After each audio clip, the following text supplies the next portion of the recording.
Welcome to Bible Talks. I'm Nathan Clark. And I'm Seth Merritt. And here today we want to thank each and every one of you for taking time out of your busy lives, as I know that they are, and taking a moment to invest in this ministry by listening. And we also encourage you that if you like what you see, to make sure that you share and like and even comment on this ministry. It is an outreach ministry, and primarily our outreach is through social media and other internet sources. And so the best way for this ministry to grow and to reach more people is with your help of sharing and liking the stuff that you think is worthy of doing so. Well, today we have an interesting subject that we're going to look at. The question that came down the pipe basically goes like this. An individual come to me and said that he had read a book. So the book that we're going to look at, we're going to dive into it and see if the question that he has is if the book is accurate or inaccurate. I would like to say that our goal here is not to necessarily attack anyone. We're not trying to tarnish the reputation of the authors. We're just wanting to look at the information what these authors put together and determine whether it is accurate or not. But unfortunately, when that happens, a lot of times it gets really difficult for you not to kind of put the man on the spot. So if that happens, I guess I'm apologizing ahead of time that there's, someone can do a lot of good things, and I don't want to throw the baby out with the bathwater and say that just because they might not be real accurate in this particular situation, that there's other good things that they're doing with their ministries, and I want to encourage them to continue to do that, and I don't want to discourage anyone from gaining the benefits from those ministries. The book that we're going to look at is written by Ken Ham, and it's called One Blood, One Race. The question that was given will start in chapter 3, which seems to be focused on genetics of animals. And the question was, is generally, is what he read there about the different animals and how they come about, is it an accurate interpretation of genetics?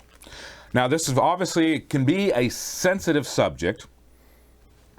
And the assignment that Seth and I had to deal with this question is that we went and read the book and look through it and determine whether or not what was good and what was maybe not so accurate. And so we're going to look at that here today. But it is a sensitive subject, and it seems like that book is becoming the standard for many churches. I'm not going to say all, but it's very few churches now, and I did a little bit of a research on this.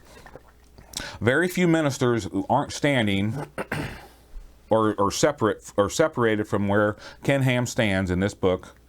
And the thrust of it is it's the genetic solution to where all the different people, all the different animals, where do they all come from? And so we're going to look at that here today. And so Seth, I'll just ask you, this is the first time you've gone through that book. Mm-hmm. Just off the top of your head, give us a general understanding of what you got from that book so far. Well, Nathan, I'll say, like you said, we're not trying to just simply be critical for the sake of being critical. I think that I do believe objectively, I think that the book attempted to perhaps use some techniques of emotionalism right out of the gate that were not directly related to the scientific material. Mm-hmm. That was one of the first things I noticed. That's almost like if we prepare the reader to get be in a certain emotional state, then it will be easier to perhaps allow some inaccurate information to slip by. Would be the overall impression I got. I also think that perhaps in the world in which we live in a very modernistic technical world, and perhaps a lot of people are simply not familiar with animal husbandry and how creatures breed and reproduce. And it seems to me to be very, very easy to slip things by that a modern mind simply would overlook and not even catch. And I think I think they were that is present in that work. Yes. And I think I like the part about the emotions that I think for the most part, a lot of people are liking what we'll say the end result that Ken Ham and his co-author are trying to achieve. And they're willing to overlook things that may not seem real accurate, or maybe they just don't even want to know. They're saying, well, you've given me something that kind of explains the question, and I'm just willing to accept that. And a little tidbit, we'll say from my counselor background on emotions, is that our mind operates, we'll say, on a balancing plane. That in order for our intellectual determination to function properly, our emotions have to be at a somewhat stable place. Mm-hmm. When we become emotional, it doesn't really matter what the emotion is. It can be excitement, or it can be fear, or it can be anger, or it can be joy. But when we become emotional, and if we are able to maintain that, our brain function seems to fall off a little bit. Mm-hmm.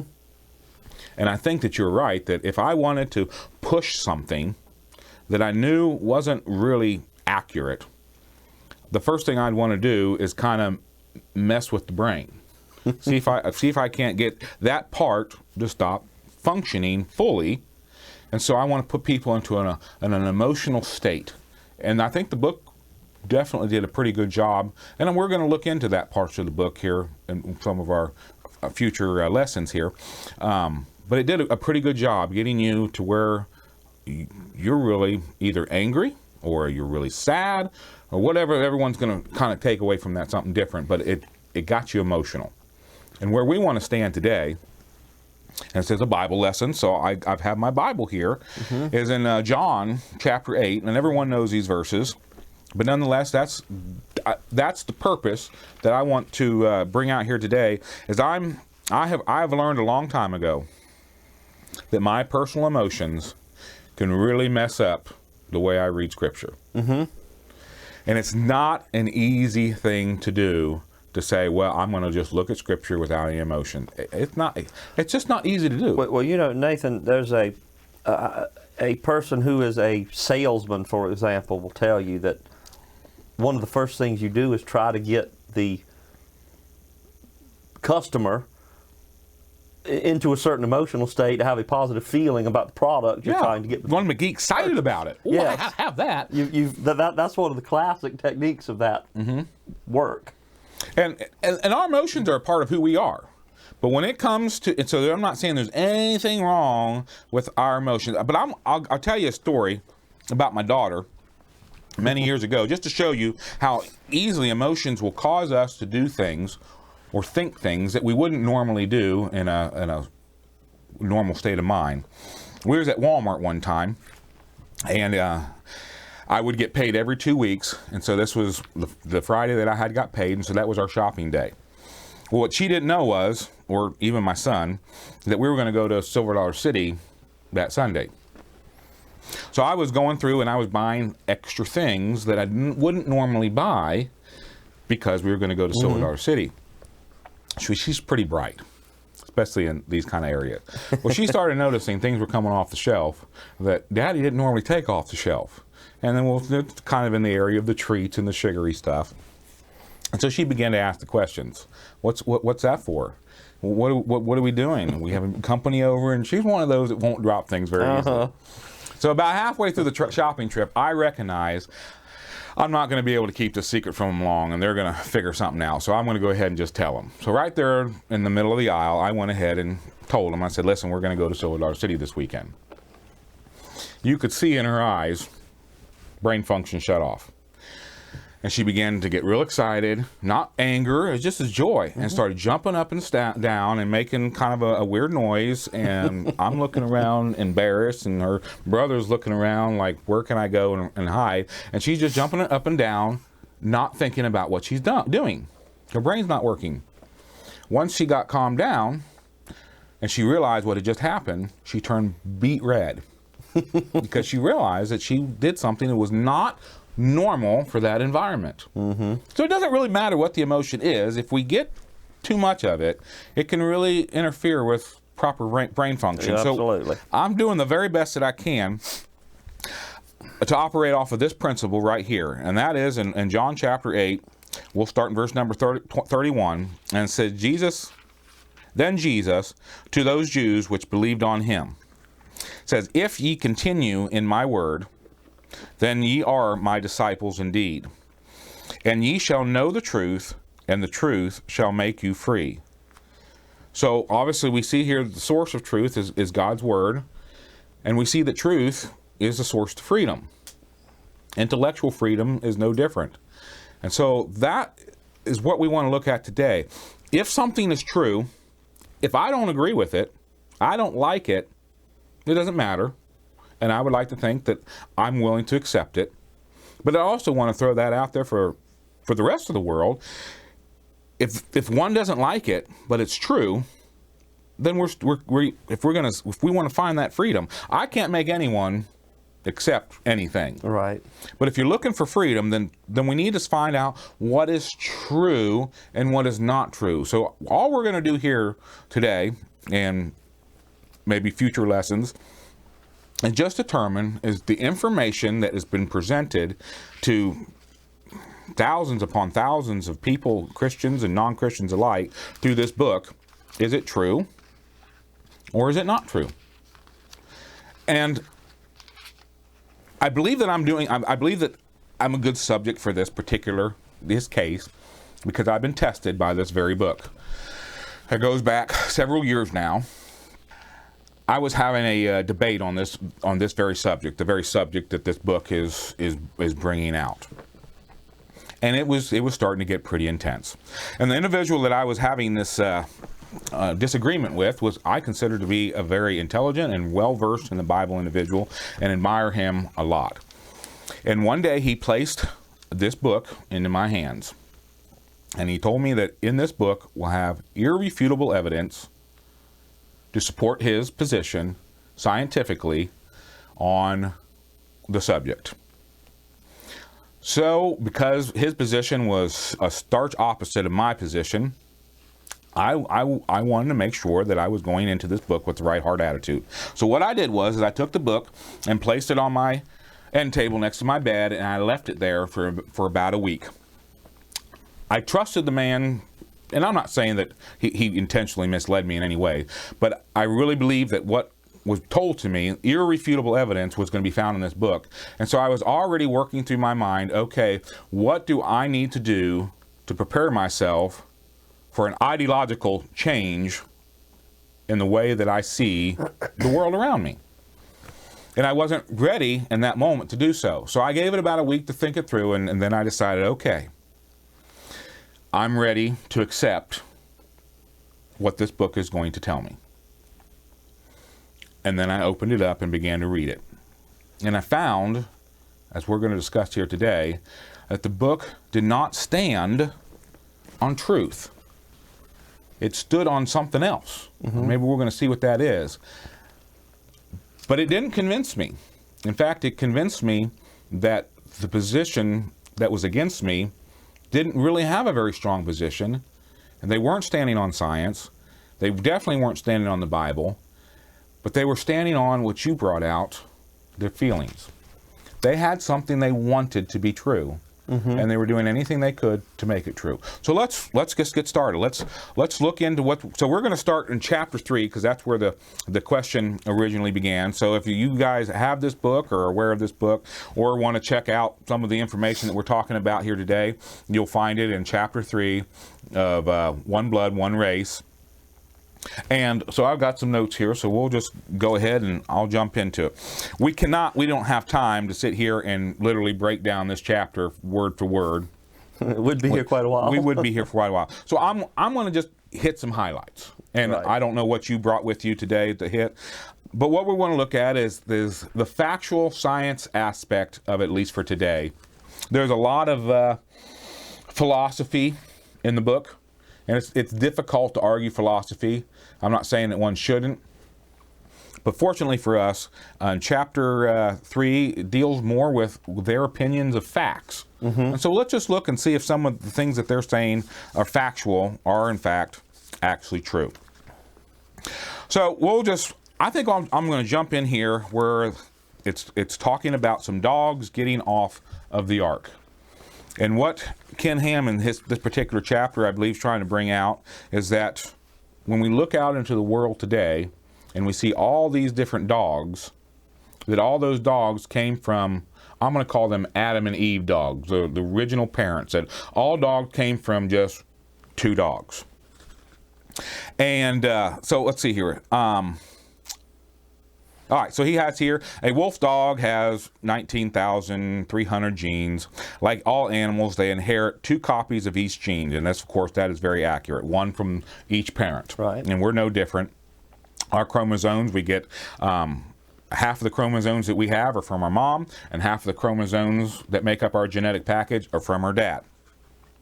This means that they are not only inheriting the information, but they can also inherit great varieties of information. Now, he's focusing a lot on that word variety. This is very important for him to get out of these, we'll say these 2 Adam and Eve dogs, lots of different dogs. So let's see if that's a viable position, and let's see how he's going to get to that. It says, as the following diagram shows, and we'll go ahead and put that diagram up. The following diagram shows the variations in just 3 different genes can result in 5 different variations of offsprings, and many more are possible. When you consider all the possible genes and all the possible combinations, we see that the possibilities are nearly timeless. So let's look at that chart real quick, as you guys have it up there on the screen. What you're seeing is you're seeing that there's at the very top of that chart, so you can see which chart I'm talking about here, Seth. We have the daddy dog or wolf. It depends on what part of the book you're in that he labels this. And then you have the mama. He's given these lots of genes. Each one has 3 genes. And then he's coming down here and he's saying, okay, from these 3 genes, you can get a combination almost endless. As he said, timeless. So I'm looking at this and I'm thinking, this doesn't make sense, but I'm not a geneticist, so I didn't know really what to do. So what I did is I went and actually looked up a couple of dog breeding websites. I figure these guys don't have an agenda except to breed dogs, so we're make a profit. Yeah, that's it. So how can we get a more accurate explanation of what actually happens here than that? So that's what I did. So I like cats, so I'm going to start with cats. And so right here I have this little diagram that I pull off from a cat breeder's chart, and it's very simple. And I did that on purpose because I like to keep it simple. It helps me to, and here's the thing, genetics are not simple. Genetics are highly complicated. And you can really do some creative things with genes, especially when man's hands get involved. But the basic principles of genetics is not beyond our comprehension.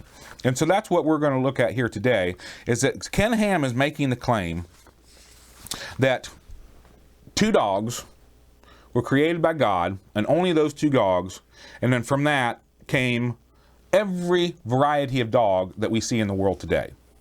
So let's see what our genetic experts in the breeding world say. So we have a picture here of a yellow cat. If a yellow daddy has babies with a yellow mommy, you will get one of 2 choices. You will get a yellow boy or a yellow girl. So 100% of the time, if a yellow cat marries, if a yellow cat breeds with a yellow cat, 100% of the time they will get a yellow cat. And this is important for us to understand, that if you're a cat breeder and your money's in yellow cats, it's nearly the end of the world to get anything but yellow cats. Absolutely, it would be a terrible loss. So, Nathan, it's interesting you bring that up, because I'm somewhat familiar. I'm certainly not an expert with the same principles as involve cattle. And I think any person who's ever worked with them or been around them would know. If you put a Black Angus bull in with Black Angus cows, I don't care if you've got one or I don't care if you've got 500, you're going to get a bunch of little Black Angus babies. So you'll never get a Holstein. You're never going to get a Holstein out there. Okay, well that's interesting. If the neighbor has Holsteins and the Holstein bull gets over there, you're going to get a hybrid. Right. You'll have an animal that either most likely will be about 3/4 black, because of course the Holstein animal has some black on his coat, and your Angus cow is black, and you'll get some really interesting color combinations. But you're going to have a hybrid baby of the two breeds. So what you're saying, from your extensive experience in breeding cows, that the only way to get a different cow is to bring a different cow into the breeding process. Something else has to be introduced. Absolutely. Well, I think that would go 100% against of what we just read out of this book. He's saying that two dogs that are, when I call them the Adam and Eve dog, I call them that for a reason, because if we're going to claim that only these two dogs existed from the beginning of creation, or whether these are the only dogs that are on the ark, it doesn't matter where you want to put your starting point. If they're the same, they're going to produce the same. The same offspring. So if we continue on this little cat chart, we'll see that now we got a black cat in there.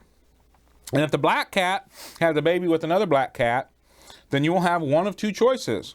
You will either get a boy black cat or a girl black cat. So 100% of the time we're going to get black kitties if the black kitty breeds with the black kitty. Or, now again, this is looking at hair color. The differences between cats is enormous, but the principle carries on the same. If you have a short-nosed kitty, breed with a short-nosed kitty, and it's black, you will get 100% of the time a short-nosed black kitty. Absolutely. And this is important, but then here's where Ken Ham's particular view of diversity comes in the area of animals in the very next part. Now we got the black kitty, and we got the yellow kitty. And we got a black daddy and a yellow mama. Now your two choices are that you'll have a girl, or rather a boy black kitty, or a female kitty that has both colors in it. Now we're starting to get some variety. And if we wanted to, we could continue on from that variety. We could start getting into some really interesting products. But the point I want to make is that if the original dogs were yellow, then all dogs today would be yellow. If the original dog was a black, let's make more specific. If the original dog was a Saint Bernard, all dogs today would be Saint Bernards. If the original dog was a German Shepherd, the original dogs would all be German Shepherds. So his argument is that they had multiple genes in them. Now this is very deceptive. This is very deceptive, that you can have more than one gene in you, and that all of a sudden that guarantees you're always going to have variety.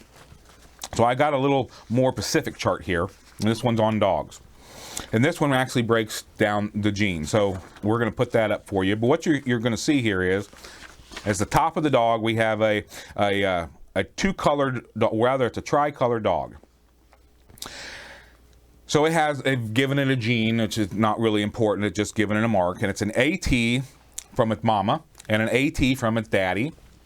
And it's going to breed with a dog that has a gene of AT, and these ATs don't stand for anything important, we'll just nomenclature for today's distinction. But it breeds with a dog that has AT from its mom and AT from its dad. 100% of the time, this dog combination will produce a dog that looks exactly like them, with a gene package of AT and AT. Let me just to really hammer the point home for those who are listening. This is exactly how the function of cat breeders, dog breeders, cattle breeders, anything works. That if you take that type, this is how what we call breed registries work. Mm-hmm. If you have that type, and it's that type of a male that's registered, that type of a female that's registered, you're guaranteed to be able to register the offspring because that's what it's going to produce. Every single time. Every time. That's literally the basis of every type of domestic animal or stock registry on Earth. Mm-hmm. That's how it works. Yeah, it is. So I think we're seeing that truth, that we're kind of deviating away from science a little bit with his particular understanding of how the dogs began. Mm-hmm.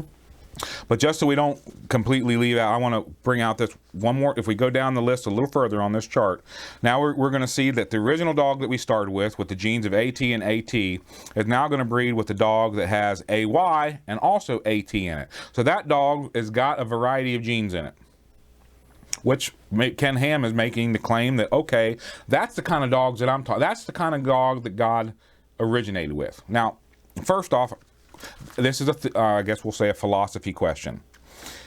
Did God make the dog that's going to have identical genes on both sides? See, the original creation, we don't have a mama and daddy. Mm-hmm. We just have the boy and the girl. But in their chromosome package, they're going to have we'll say the pair chromosome, which is going to represent a father that they never had and a mother they never had.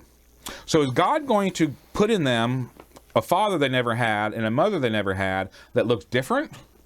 Or is he going to make them look the same? Now again, that's a philosophy question. God, I guess, could do it either way. But Ken Ham is saying that what he did was, just so everyone understands where he's coming from, right or wrong, that the wolf, which is where he claims everything began from, that inside the wolf, the original wolf had a different chromosome package from its mother that it never had, and from the daddy side, from the daddy he never had. That it was actually made, we'll say, already a mixed dog. Mm-hmm. But let's just see what happens. Let's just say that was true. So we see that we have the mixed dog breeds with the dog that's not mixed. It has the same genetic package. That now we start to get a variety. Now we can have one that looks kind of like one and one that looks kind of like the other. But then when we go down just one more, we see that if the mixed dog marries the mixed dog, another mixed dog, then now we can start to get some variety. And I think that's science. That's real science. Yes. But watch what happens. Out of that mixed, we get a new breed that we never saw before. And now if it breeds, we have to jump down a little bit, but if it breeds with itself, then it will 100% of the time make only that kind. Only that kind. Yes. Well, again, this is how the entire. And there are people who who make their living, and there are people who have made quite a good living off of this. That they know, you could pick any breed of dog you want, Saint Bernard to a teacup poodle. Teacup poodle, I like it. They know how to do this, and to put this together for the desired result. There's just been an immense amount of study and an immense amount of work done on the subject, and they know that there's simply no chance if you put the two St. Bernards together, you're going to get St. Bernard puppies. Well, there's not going to be a poodle in there. It's just simply never going to work that way. It's not. And to think otherwise, the book is really focused, and rightfully so, on evolution. And he's trying to separate. Now, for those of you that don't know this, Ken Ham is making the claim that this is where Christians, for the most part, are, and where Christians should be in their view of genetics. He claims to be anti-evolution, but he labels his evolution. If you read the book, you'll find that he doesn't just call it evolution, he calls it Darwin's evolution. Mm-hmm. So it's almost like he's set that as a special type of evolution, but he doesn't necessarily say he's against evolution in general. And we know that to be true because some of what he's going to bring out, as I'm going to show you right here, requires an evolutionary process to take place. Now, he calls it microevolution. But what you're going to see is microevolution is the same thing as macroevolution. The only difference is that it happens in his interpretation. Rather than taking millions of years to happen, he's going to do it in a really short period of time. And let me just read to you how his. Go ahead. You had. No, go. Yeah. I was actually just going to say that point you just brought up, almost, at least, the unbelieving scientist who believes in the general theory of evolution has to admit that for something that cannot be observed, that's never been observed, that does not follow the rules of scientific observation, they have to hypothesize millions or billions of years. So they use time to kind of cover up what they have. Let's just spread this. You know, these men are saying that this process happens in an unimaginably accelerated short amount of time. Again, a process that no one has ever observed. And it's happened inside of recorded history. Yes. A time period where history has been recorded, where enough time has gone by for their theory, and that's what it is, it's a theory. And he admits it's a theory, and I'm going to read that here in just a second. Enough time, we have recorded history far enough back that if his theory was right, we would have observed this. We should be able to see this. Yes. And again, based on the records that we have, in some cases as primitive as rock paintings, in other cases, you know, we have, going back several hundred years, records of dog and cattle breeders in particular, that this hasn't changed. Yeah. Now, you know, the breed itself may have improved through very careful pairings, but nothing else has ever been produced. Right. Absolutely. So let's see what his view is. So again, we're still in that chapter 3. And he's going to give us a kind of a hypothetical situation of these dogs walking off the ark. So when a pair of dogs or wolves, he's kind of got a little flash there. I'm not guessing he's not determined which is which. Got off of Noah's ark. These dogs mated and began to reproduce. So he's saying that 2 dogs, and I'm assuming these are going to go back to the Adam and Eve dogs, you know, the same dogs, got off the ark and began to reproduce. Eventually, small groups of dogs started splitting away from other groups and went off by themselves in different directions. Now, I don't question that that's exactly what happened. Maybe. I wasn't there, but that's plausible. This splitting up of the gene pool resulted in a number of dog populations with different combinations of genes from the original pair. Now, just going back to that little chart that we just went through, it says mixing up of the gene pool. What we saw from that chart is if the mama doggy and the daddy doggy are the same, which if they're the Adam and Eve dog, they have to be the same, that means the gene pool that they're splitting up, it's the same. It's the same. It's the same gene pool. Well, you know, Nathan, take one step back. Why should we assume on this theory, if only 2 dogs, some type of generic canine was created in the garden, how many centuries passed between the fall of Adam and the flood? Why did this process only begin after the flood? Why wouldn't this process have begun at the fall? Right. So what if on this theory there were only 2 dogs, do they even represent the original type? That's a good question. In his view, that doesn't even fit together. And I guess the question is the fall a significant enough attribute to all this? Is diversity come from God's original design? Or does diversity of these dogs come from the fall? From the fall, right. And that might, I'd like to look into that here in just a minute, because I've got that he actually mentions that a little bit. So we'll get to that here in just a second. So far what we've got is he's saying that at least we're at the ark right now. So with these 2 dogs getting off, they have a bunch of puppies, and now everyone's kind of going different ways. And so I think is a misleading statement. He's wanting you to see.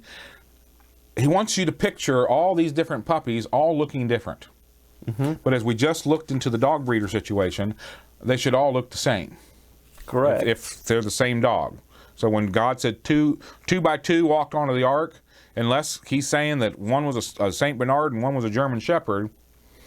If they were both German Shepherds, then all we're going to have is German Shepherds. You're going to have little German Shepherd puppies. All right, so now this is where it starts getting complicated. So now they pair off and says, and some combinations of genes result in features that were better able to survive in particular environments to which they were migrated. For instance, so here's the question. But before we get into that, for instance, what he's saying is, and I think dog breeders would really struggle with that. He's saying is that of these German Shepherds, we're going to have some that are going to create long hair, and some German Shepherds are going to have short hair. Now, if I was to take a micrometer out and go through, we'll say, 50 years of dog breeding, if that's even possible, and record all the hairs of the breed, I think that we probably find a little variation among some puppies. I would imagine. But I bet you it wouldn't be inches. I bet it would just be 1/8 of an inch. That one was a little short. That one, it's going to, the variation is going, see, this is how genes work, guys. There's can be variations within the gene, and I believe that Ken Nam's right, that that's part of the product of the fall. But you just can't go from a short-haired dog to a long-haired dog unless there's a long-haired dog involved or a short-haired dog involved. Something else has got to be introduced. But that's what he's claiming. Absolutely. He's claiming that these dogs are just automatically going to start producing long hair and short hair, and then we'll see who survives the environment. So here's his hypothetical situation. For instance, in cold climates, dogs that carry genes from big furry coats survive better than their companions that carry genes from thin coats. Couldn't agree with that better. The problem is were the dogs that walked off the ark thin coats or long-haired? It couldn't have been both. They had to be one or the other. Or a medium coat, I don't know. But he's automatically just making you assume that these dogs are producing all different. I mean, it's kind of like you have a litter of St. Bernard, or rather a litter of German Shepherds, and you look down and you go, oh, I want the big fluffy one.